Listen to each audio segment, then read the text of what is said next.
छिनार है गे सखी बरियतिया के बहिन छिनार है गे सखी। जानै छिया तोहर करतूत हे साली, जानै छिया तोहर करतूत हे साली। तू गाँव में रख ले, तू गाँव में रख ले छभतारा हे साली।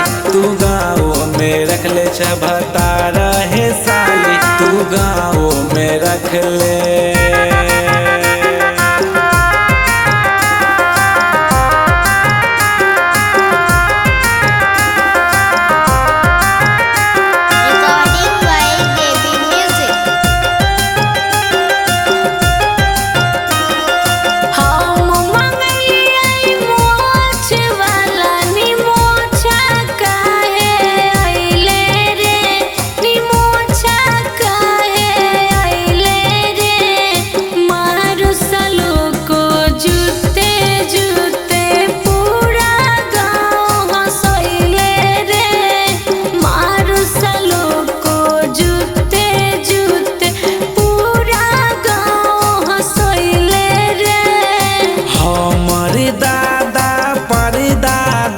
सबसे हो छोर छिनारे हमर दादा परदादा सबसे हो छोर छिनारे।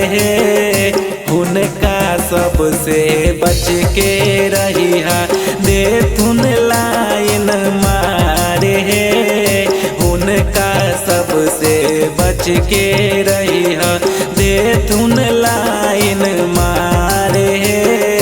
हुनका सबसे बच के रहिहा।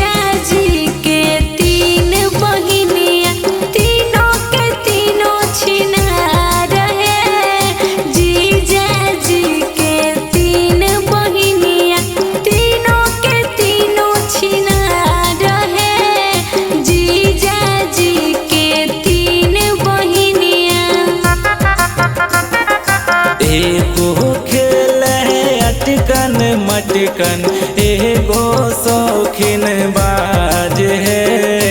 एगो खेल है अटकन मटकन एगो शौकीन बाज है। छोटकी बहिन गलिए गलिए खोजै छभतारे। छोटकी बहिन गलिए गलिए खोजै छभतारे। छोटकी बहिन गलिए गलिए